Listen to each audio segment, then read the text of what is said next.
जय हिंद, वंदे मातरम। साथियों, मैं नितिन गुप्ता एक बार फिर से आप सभी का स्वागत करता हूं आपके अपने यूट्यूब चैनल गुरुकुल इंडिया पर। तो साथियों, आज हम कराने वाले हैं आपके हिंदी पेडागोजी के बहुत ही महत्वपूर्ण प्रश्नों को, क्योंकि आज मैंने आपके जो है हिंदी पेडागोजी के सीटेट 2011 में जो कुछ प्रश्न आए थे उनको लिया है। तो बिल्कुल जो है इस वीडियो को, इस क्लास को ध्यानपूर्वक समझेंगे। जितने साथी चैनल पर पहली बार जुड़ रहे हैं, चैनल को सब्सक्राइब कर लेंगे। चैनल को सब्सक्राइब करके साथ ही साथ बेल आइकन को प्रेस कर लेना है, जिससे क्या है, इस चैनल पर कोई भी नई वीडियो आपको देखने को मिलेगी उसका नोटिफिकेशन आप तक तुरंत पहुंच सकेगा। आज मैंने सीटेट जो आपका 2011 में एग्ज़ाम हुआ था जून में, उसके क्वेश्चन लिए हैं। हिंदी पेडागोजी के प्रश्नों को लिया है इसमें। बिल्कुल आज मैं, आप खुद कहेंगे कि हाँ, आज के बाद हम हिंदी पेडागोजी के प्रश्नों को गलत नहीं करेंगे, क्योंकि मैं इसमें टैग वर्ड भी बताने वाला हूँ, कॉन्सेप्ट बताने वाला हूँ कि अगर आपको आंसर भी नहीं आ रहा है तो आप किस प्रकार आंसर आप सही करेंगे। तो बिल्कुल जुड़े रहेंगे पूरी क्लास के साथ। लास्ट में कमेंट करके ज़रूर बताएंगे कि आपने जो है इन क्वेश्चनों में से कितने क्वेश्चन सही किए हैं और ये क्लास आपको कैसी लगी। तो साथियों, सबसे पहले आप इस वीडियो को लाइक कर देंगे, क्योंकि आपको जो है बाद में शायद आप ना कर पाएँ, क्योंकि मैं इस तरीके से आपको समझाने वाला हूँ। तो बिल्कुल वीडियो को लाइक करके अपने सभी साथियों को एक बार शेयर कर देंगे, जितने भी साथी सीटेट की तैयारी कर रहे हैं। और मैं बता दूं आपको, इस चैनल पर पूरी फ्री ऑफ कॉस्ट तैयारी कराई जाएगी सीटेट एग्ज़ाम तक। तो ज़्यादा से ज़्यादा अपनी संख्या में क्या है, अपने साथियों को जोड़ेंगे। ठीक है, चलिए स्टार्ट करते हैं। पहले क्वेश्चन जो कि आपके सीटेट 2011 में पूछा गया था। ठीक है, ये सारे क्वेश्चन मैंने सीटेट 2011 में जो आपके आए हुए हैं वो पूरा पेपर हल कराने वाला हूँ। ट्रिक वर्ड बताने वाला हूँ किस तरीके से आप जो है आंसर को सही करेंगे। चलिए पहले क्वेश्चन को स्टार्ट करें कि उपचारात्मक शिक्षण की सफलता निर्भर करती है। बताइए क्या इसमें आंसर सही होगा कि भाषिक नियमों के ज्ञान पर, समय व अवधि पर, समस्या के कारणों की सही पहचान पर, उपचारात्मक शिक्षण की सामग्री पर।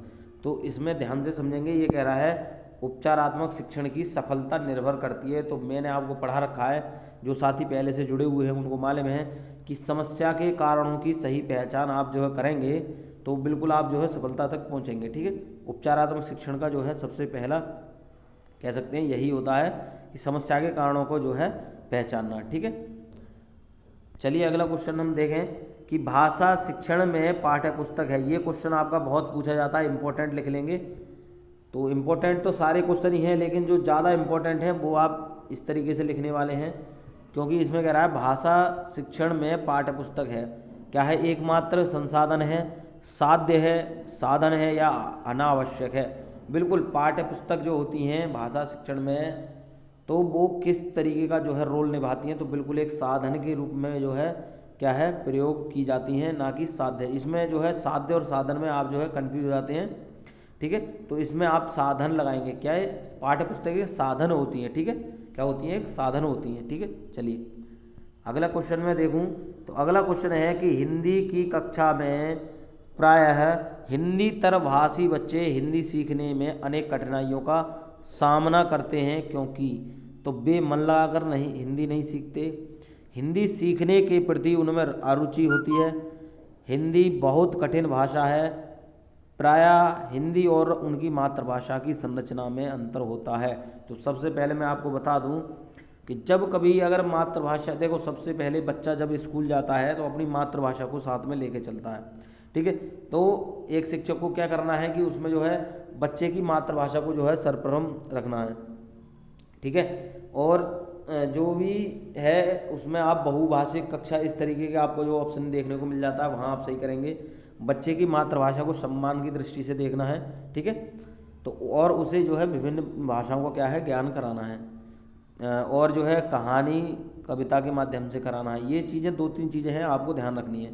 तो इसमें देखिए क्या ऑप्शन आप सही करेंगे, तो इसमें ऑप्शन डी आप सही करेंगे कि प्रायः हिंदी और उनकी मातृभाषा की संरचना में अंतर होता है, इसलिए बच्चा क्या है कठिनाइयों का सामना करते हैं। ठीक है, अब मतलब ये समझ के चलिए कि बच्चा किसी भी भाषा को जो है जानता है जो उसकी मातृभाषा होती है, और स्कूल में जाकर जो है उसे क्या है अलग अलग भाषाओं का जो है सामना करना पड़ता है। तो वही बात इसमें कही गई है कि प्रायः हिंदी और उनकी मातृभाषा की संरचना में अंतर होता है। ठीक है, ये बेमन लगाकर हिंदी नहीं सीखते, इस तरीके के आप ऑप्शन गलत करेंगे। अरुचि, बच्चे को रुचि के माध्यम से, जो मतलब जिसमें रुचि ले रहा है बच्चा, उस तरीके के ऑप्शन आप सही करेंगे। भाषा बहुत कठिन है, ये भी गलत रखेंगे क्योंकि हिंदी भाषा कठिन नहीं है। तो इस तरीके के ऑप्शन आपको देखने को मिल जाएंगे एग्जाम में, वो आपको गलत करने हैं, ठीक है। जहाँ पर बच्चे की मातृभाषा की बात कर रहे हैं वहाँ आप सही करेंगे, ठीक है। बहुभाषिक का ज्ञान करा रहे हैं बच्चे को, बहुभाषिकता की बात कर रहे हैं, वहाँ आपका ऑप्शन सही होगा। अगले क्वेश्चन की बात करूँ कि कहानी सुनाने से क्या होता है, देखिए बच्चे प्रसन्न होते हैं, बच्चे कक्षा में एकाग्रचित होकर शांत बैठते हैं, बच्चे अनुशासित रहते हैं, ये बच्चों की कल्पना शक्ति व चिंतन शक्ति का विकास होता है। तो बिल्कुल आपको पता है आप क्या ऑप्शन लगाएंगे, तो ऑप्शन आप डी, बिल्कुल आपको पता है कि डी ऑप्शन आप बिल्कुल सही है कि बच्चों की कल्पना शक्ति व चिंतन शक्ति का विकास होता है। मैंने आपको बताया है बच्चे के किसी भी तरीके का विकास जहाँ ऑप्शन में आपको देखने को मिल जाएगा वो आपका ऑप्शन बिल्कुल सही होगा। इसमें कह रहा है कल्पना शक्ति व चिंतन शक्ति का विकास होता है, ठीक है। तो बिल्कुल आप समझेंगे। जहाँ पर बच्चे को अनुशासन में रखने की बात होगी वो आपका निगेटिव वर्ड है, अनुशासन में रखने की बात होगा, ठीक है। शांत बैठाने की, बिल्कुल जो है धमका कर बच्चे एक तरीके से कह सकते हैं उसको शांत बैठाने की बात होगा, वो भी आपका गलत है। बच्चे को केवल आनंद के लिए पढ़ाना, ठीक है, वो भी आपका गलत माना जाएगा, ठीक है। इसमें आ जाता जो है बच्चे को आनंद देने के लिए। तो इस तरीके के जो है ऑप्शन आपको गलत देखने को मिलते हैं, ठीक है। तो कहीं भी देखने को मिल जाएगा तो निगेटिव लगाएंगे। अनुशासन में रखने की बात जहाँ करेगा, शांत बैठने की बात जहाँ करेगा, बच्चे को आनंद देने की बात करेगा, वहाँ जो है ऑप्शन गलत होंगे।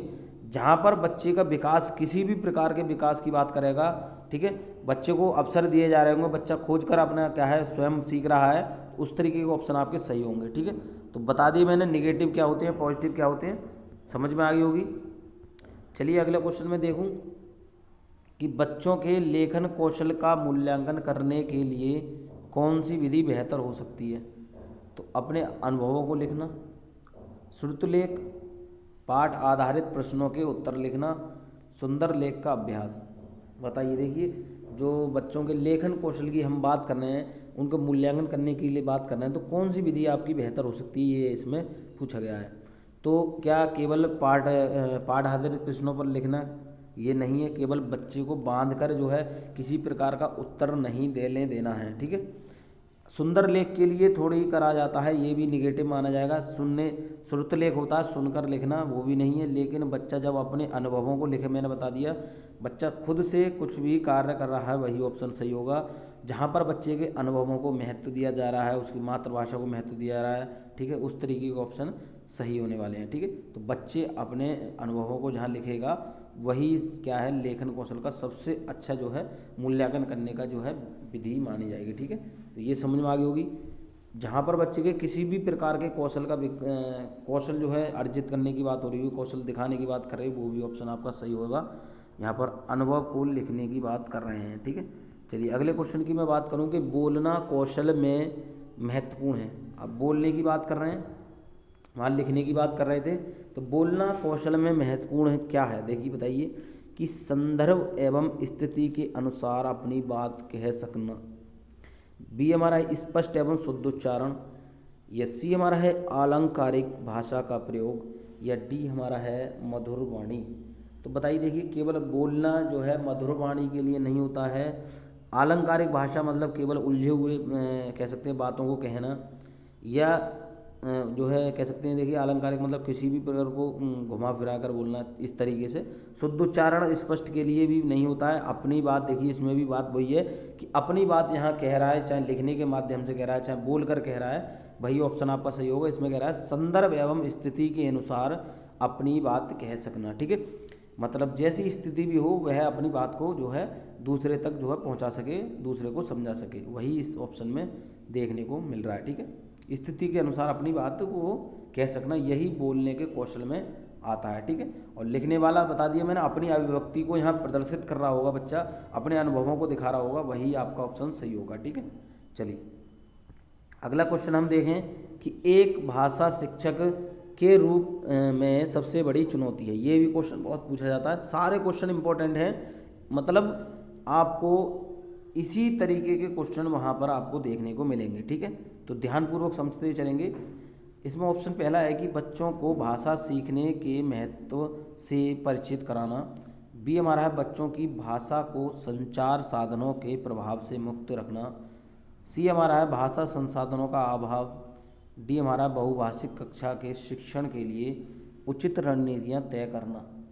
तो इसमें देखिए कौन सा इसमें सही होगा। इसमें कह रहे हैं बच्चा जो एक भाषा शिक्षक हैं आप जो है, तो आपके सामने सबसे बड़ी चुनौती आपको क्या देखने को मिल सकती है। मैंने आपको बता दिया जहाँ पर बहुभाषिक कक्षा की बात कर रहे हैं तो वही ऑप्शन आपका ज़्यादातर सही होने वाला है। ठीक है, इसमें कह रहा है देखिए पहले ऑप्शन में मैं समझा दूँ आपको कि बच्चों को भाषा सीखने के महत्व से परिचित कराना, तो ये तो आप कराएंगे ही, लेकिन वो चुनौती की बात कर रहा है कि क्या आपके सामने एक चुनौती आ सकती है। तो ऑप्शन सी डी आपका बिल्कुल सही हो जाने वाला है कि बहुभाषिक कक्षा के शिक्षण के लिए उचित रणनीतियाँ तय करना, ये चुनौती सबसे ज़्यादा मानी जाएगी। बी की बात करूँ कि बच्चों की भाषा को संचार साधनों के प्रभाव से मुक्त रखना, तो ये तो गलत वैसे ही माना जाएगा क्योंकि बच्चों को किसी प्रकार के तरीके से जो है दूर रखना, ये गलत माना जाएगा। भाषा ये सी कह रहा है कि भाषा संसाधनों का अभाव, ये भी वही हो गया कि दूर रखने की बात कर रहा है। परिचित वाली बात कह रहे हैं तो ये सही हो सकता है, लेकिन वहाँ पर अभाव, ये चुनौती की बात कर रहा है तो चुनौती बहुभाषिक कक्षा में ही होगी कि बच्चा जो है अलग अलग क्या है अपनी मातृभाषा लेकर आएगा, तो एक टीचर को जो है पढ़ाने में थोड़ी सी कठिनाई महसूस होगी, तो वो रणनीति बनाने के लिए जो है करने के लिए वो चुनौती उसके सामने आएगी कि किस तरीके से मैं अपनी बात को बच्चों तक पहुंचा सकूं। ठीक है, चलिए आपके बात समझ में आ गई होगी मैं क्या कहना चाह रहा हूं। तो सबसे बड़ी चुनौती जो है बहुभाषिक कक्षा में ही देखने को मिलती है, क्योंकि वहाँ पर बच्चे अपनी अपनी मातृभाषा को लेकर आते हैं, तो एक टीचर को समझाने के लिए वहाँ पर कठिनाई देखने को मिलती है। अगले मैं क्वेश्चन की बात करूँ तो अगला क्वेश्चन है कि एक समावेशी कक्षा में कौन सा कथन भाषा शिक्षण के सिद्धांतों के प्रतिकूल है। तो एक समावेशी कक्षा है उसमें भाषा शिक्षण का जो सिद्धांत है वो प्रतिकूल मतलब उल्टा माना जाएगा। तो ऑप्शन ए हमारा बच्चे परिवेश से प्राप्त भाषा को ग्रहण करते हुए भाषा प्रयोग के नियम बना सकते हैं। बी हमारा भाषा परिवेश में रहकर अर्जित की जा सकती है। प्रिंट समृद्ध माहौल भाषा सीखने में सहायक होता है। या डी हमारा है व्याकरण के नियम सिखाने से बच्चों का भाषा विकास शीघ्रता से होता है। इसमें कह रहे हैं समावेशी कक्षा में जो भाषा शिक्षण है उसके सिद्धांतों के प्रतिकूल कौन सा है। तो सबसे पहला देखेंगे कि बच्चे परिवेश से प्राप्त भाषा को ग्रहण करते हुए भाषा प्रयोग के नियम बना सकते हैं, ये ऑप्शन बिल्कुल आपका सही माना जाएगा। दूसरी बात कर रहे हैं कि भाषा परिवेश में रहकर अर्जित की जाती है, ये बिल्कुल सही वाला ऑप्शन है, ये भी सही वाला ऑप्शन है। यह कह रहे हैं प्रिंट समृद्ध माहौल भाषा सीखने में सहायक, ये भी सही है। लेकिन जहाँ प्रतिकूल की बात करें तो ऑप्शन डी आपका उस स्थिति में सही होने वाला है कि व्याकरण के नियम सिखाने से बच्चों का भाषा विकास शीघ्रता से होता है। ये गलत मतलब गलत कह सकते हैं और क्वेश्चन के हिसाब से सही कहेंगे कि व्याकरण के नियम सिखाने से बच्चों का भाषा विकास शीघ्रता से होता है। तो ये नेगेटिव जो है पॉइंट है और क्वेश्चन में नेगेटिव पूछा है तो इसलिए हमारा डी सही है। लेकिन जहाँ कहीं जब कह दे कि सिद्धांत भाषा शिक्षण के सिद्धांत के अनुकूल है तब ये तीन ऑप्शन जो हमने लगाए ए बी सी ये आपके सही वाले आएंगे कि बच्चा जो है अपना जो भाषा सीखता है वो अपने परिवेश में रहकर सीखता है। ठीक है, बच्चा जो है स्वयं अपने क्या है मातृभाषा को ग्रहण करके आता है। इस तरीके से ऑप्शन आपको देखने को, जहाँ बच्चे को देखिए भाषा सिखाने के लिए उसके परिवेश की बात करेगा वो ऑप्शन आपका जो है 100% बिल्कुल सही होगा। लेकिन इसमें निगेटिव था, इसमें कह रहा है सिद्धांत के प्रतिकूल है, तो व्याकरण के नियम सिखाने से बच्चे का भाषा विकास नहीं होता है। ये आप समझेंगे, ये नेगेटिव टैग वर्ड है। नेगेटिव जहाँ व्याकरण के नियम से सिखाने की बात करेगा वहाँ आपका गलत माना जाएगा। ठीक, परिवेश में रहकर सीख रहा है वो ऑप्शन बिल्कुल सही माना जाएगा। ठीक है, चलिए मैं बात करूं अगले क्वेश्चन की कि एक बहुसांस्कृतिक कक्षा में आप एक भाषा शिक्षक के रूप में किस बात को अधिक महत्व देंगे। एक आप भाषा शिक्षक हैं, ठीक है, और एक बहुसांस्कृतिक कक्षा है, तो आप जो है किस चीज़ को अधिक महत्व देंगे, इसमें क्वेश्चन में पूछा गया है। तो ए हमारा है पाठ्य पुस्तक के प्रत्येक पाठ को भली भांति समझना, बच्चों को व्याकरण सिखाना, या स्वयं शुद्ध भाषा प्रयोग करना, या बच्चों को भाषा प्रयोग के अधिक से अधिक अवसर देना। तो बिल्कुल जो साथी इस मतलब पहले से जुड़े हुए हैं इस चैनल से, तो वो तो आंख बंद कर ही जो इस आंसर को लगा देंगे, क्योंकि मैंने उनको बार बार बता रखा है कि जहाँ पर बच्चों के किसी भी प्रकार को मतलब जो है अवसर दिया जा रहा होगा जहाँ पर बच्चे स्वयं करके सीखेंगे कि यहाँ पर बच्चों को भाषा प्रयोग के अधिक से अधिक अवसर देना। मैंने बता दिया जहाँ पर बच्चे को अवसर दिए जा रहे होंगे ज़्यादा से ज़्यादा, वही ऑप्शन आपका सही हो जाएगा। तो इसमें यही ऑप्शन बिल्कुल सही है कि बच्चों को भाषा प्रयोग के अधिक से अधिक अवसर देना। व्याकरण सिखाना ये बिल्कुल निगेटिव, मैंने आपको बताया अभी। जहाँ पर कहीं भी व्याकरण सिखाने या व्याकरण जो है ज़्यादा जोर दिया जा रहा होगा जिस ऑप्शन में, वो आपका ऑप्शन बिल्कुल गलत होगा। सी हमारा है स्वयं शुद्ध भाषा प्रयोग, मतलब शिक्षक तो करेगा ही, लेकिन बच्चों पे क्या फर्क पड़ा वो उससे ज़्यादा मैटर करता है। ठीक है, पहले ऑप्शन में देखें पाठ्य पुस्तक के प्रत्येक पाठ को भली भांति समझना, तो टीचर तो समझा हुआ है, लेकिन जहाँ पर बच्चे को समझाने की बात हो रही है वही ऑप्शन आपका सही होगा। तो डी बिल्कुल सही है कि बच्चों को भाषा प्रयोग के अधिक से अधिक अवसर देना, जहाँ पर अवसर दिए जाने की बात हो रही है बच्चे को, वो ऑप्शन बिल्कुल आपका सही होने वाला है। ठीक है, चलिए अगले क्वेश्चन की मैं बात करूँ कि प्राथमिक स्तर पर कौन सा भाषा शिक्षण का उद्देश्य नहीं है।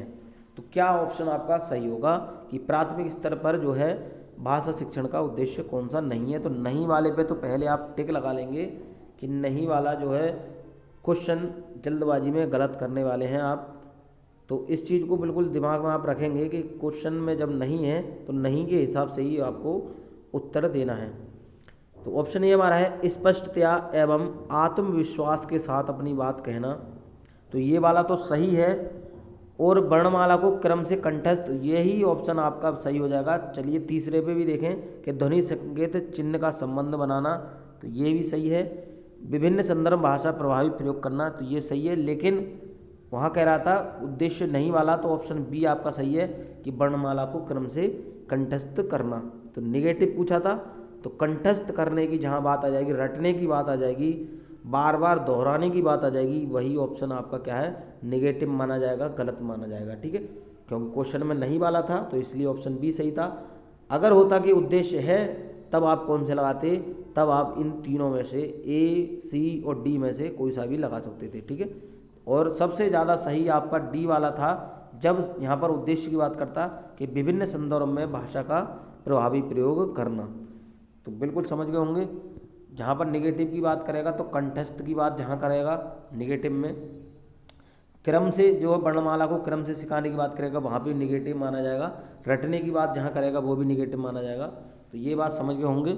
जहाँ पर बच्चे के भाषा का प्रभावी प्रयोग किया जा रहा है वो सही माना जाएगा। ठीक है, वो पॉजिटिव माना जाएगा।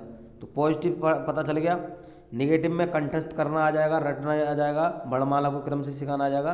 पॉजिटिव में बच्चे को जहाँ जिसका भाषाई प्रयोग किया जा रहा है, बच्चे को अवसर दिए जा रहे हैं, बच्चे की मातृभाषा को जो है सम्मान दिया जा रहा है, इस तरीके के जो पॉइंट होते हैं वो पॉजिटिव माने जाते हैं, सही माने जाते हैं। ठीक है, चलिए अगले क्वेश्चन की मैं बात करूँगी, गृह कार्य के बारे में कौन सा कथन उचित है। तो गृह कार्य के बारे में उचित कथन कौन सा है बताइए कि गृह कार्य अभिभावकों को व्यस्त रखने का उत्तम साधन है। बी हमारा है बच्चों की क्षमताओं स्तर के अनुसार गृह कार्य दिया जाना चाहिए। सी हमारा है गृह कार्य कक्षा में किए गए कार्य का अभ्यास मात्र है। डी हमारा है गृह कार्य देना अति आवश्यक है। तो ये तो नहीं है, गृह कार्य देना केवल अति आवश्यक है। या फिर गृह कार्य कक्षा में किए गए कार्य का अभ्यास मात्र है, ये भी नहीं माना जाएगा। सी ऑप्शन आपका, बी ऑप्शन आपका सही हो जाएगा कि बच्चों की क्षमता स्तर के अनुसार गृह कार्य दिए जाना चाहिए। अब ए ऑप्शन की बात करें, ये तो आपको देखकर ही पता चल रहा है कि गलत माना जाएगा। क्यों, इसमें कह रहा है गृह कार्य अभिभावकों को व्यस्त रखने का उत्तम साधन है। अभिभावकों को थोड़ी व्यस्त रखा जाएगा, पहले तो यही गलत हो गया। अगर बच्चे को भी व्यस्त रखने की बात करता तो ये बिल्कुल वैसे भी निगेटिव माना जाता। ठीक है, तो ऑप्शन बी आपका सही है कि उसकी क्षमता, उसके स्तर, ठीक है, उसके अनुसार जो है बच्चे को गृह कार्य दिया जा सके, जिससे बच्चा जो है उसको आसानी से कर सके। तो यही उचित कथन आपका माना जाएगा। मैं अगले क्वेश्चन की बात करूं कि भाषा के अभिव्यक्तात्मक कौशल हैं। तो ये बिल्कुल इम्पोर्टेंट है, ये क्वेश्चन बार बार पूछा जाता है।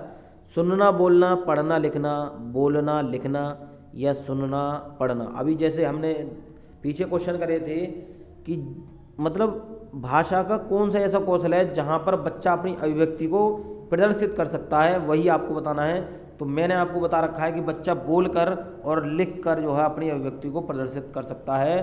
तो कौन से ऑप्शन में आपको देखने को मिल रहा है? ऑप्शन बी में देखने को मिल रहा है बोलना और लिखना।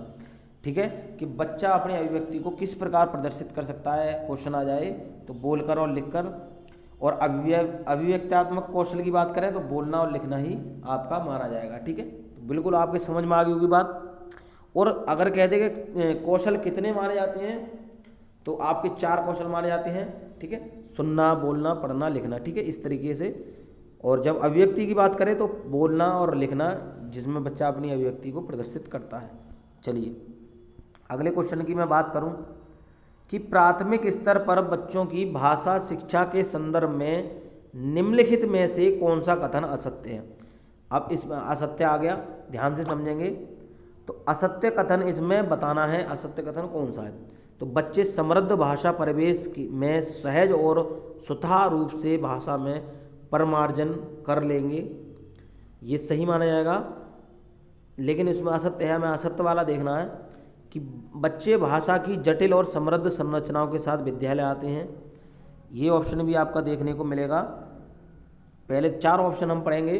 बच्चों की भाषा संकल्पनाओं और विद्यालय में प्रचलित भाषा परिवेश में विरोधाभास ही भाषा सीखने में सहायक होता है। डी हमारा है सुधार के नाम पर की जाने वाली टिप्पणियां व निरर्थक अभ्यास से बच्चों में अरुचि उत्पन्न हो सकती है। तो इसमें देखिए ये डी वाला सही माना जाएगा, बी वाला सी वाला सही माना जाएगा, और ए की बात करें कि ए भी आपका सही माना जाएगा। लेकिन असत्य की बात कर रहा था तो ऑप्शन कौन सा देखने को मिलेगा? ऑप्शन बी देखने को मिलेगा। क्या देखने को मिलेगा? बी देखने को मिलेगा कि बच्चे भाषा की जटिल और समृद्ध संरचना के साथ विद्यालय आते हैं। ठीक है, ये समझेंगे। दोबारा अगर समझ में नहीं आ रहा होगा तो ध्यान से आप समझेंगे। देखिए इसमें कह रहा है प्राथमिक स्तर पर बच्चों की भाषा शिक्षा के संदर्भ में निम्नलिखित में से कौन सा कथन असत्य है। तो इसमें बिल्कुल बताना है, तो ऑप्शन आप बी इसमें लगाने वाले हैं। ठीक है, चलिए अगले क्वेश्चन की मैं बात करूं कि भाषा कौशल के संदर्भ में कौन सा कथन उचित है। तो भाषा कौशल के संदर्भ में कौन सा कथन उचित है, ये आपको बताना है। तो विद्यालय में केवल पढ़ना लिखना कौशल पर ही बल देना चाहिए। यस, बी हमारा है बच्चे केवल सुनना बोलना पढ़ना लिखना कौशल क्रम से ही सीखते हैं।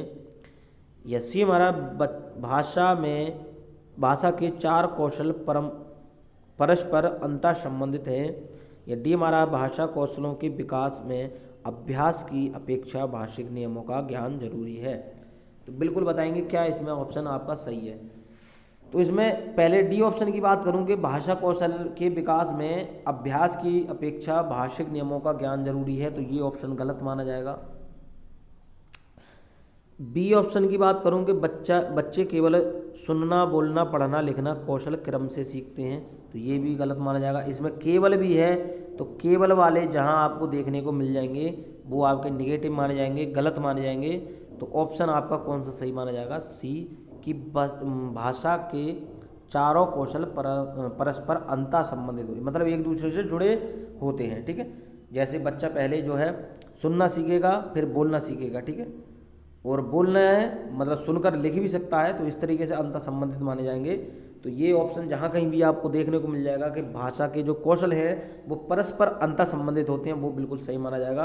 और जहाँ पर क्रम से सिखाने की बात करी जाएगी वो बिल्कुल गलत माना जाएगा, क्योंकि बच्चा जो है पहले सुनकर जो लिख भी लेता है, तो ये तो बिल्कुल गलत माना जाएगा। ठीक है, और सुनकर बोलता है और पढ़कर भी जो है पढ़ता है बोलकर, तो ये जो है मिलते जुलते हैं, अंतर संबंधित हैं, ना कि आप जो है क्रम से लगाएंगे कि क्रम से सीखे जाते हैं। ठीक है, और यहाँ पर देखिए केवल वाला आ गया वर्ड, तो केवल वाला जहाँ देखने को मिल जाएगा वो आपका जो है निगेटिव माना जाता है। तो ये समझ गए होंगे, केवल ही एकमात्र, तो इस तरीके के जो आपको वर्ड देखने को मिल जाते हैं, शब्द देखने को मिल जाते हैं, वो आपके गलत माने जाते हैं। ठीक है, समझ गए होंगे।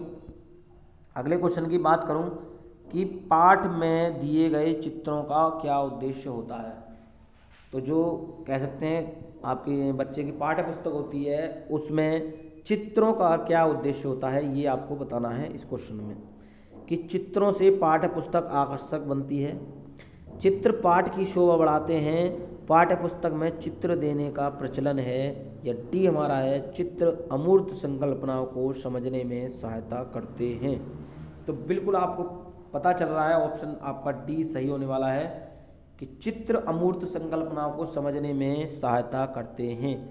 केवल आकर्षक बनाने के लिए या शोभा बढ़ाने के लिए और केवल प्रचलन चल रहा है इसके लिए नहीं जो है चित्रों को दिया जाता है। वो चित्र इसलिए दिए जाते हैं कि बच्चा जो है उस चित्र को देखकर अपनी संकल्पना बना लेता है कि यहाँ पर ऐसा हुआ होगा। ठीक है, तो इसलिए चित्र दिए जाते हैं। आप समझ गए होंगे बात मेरी।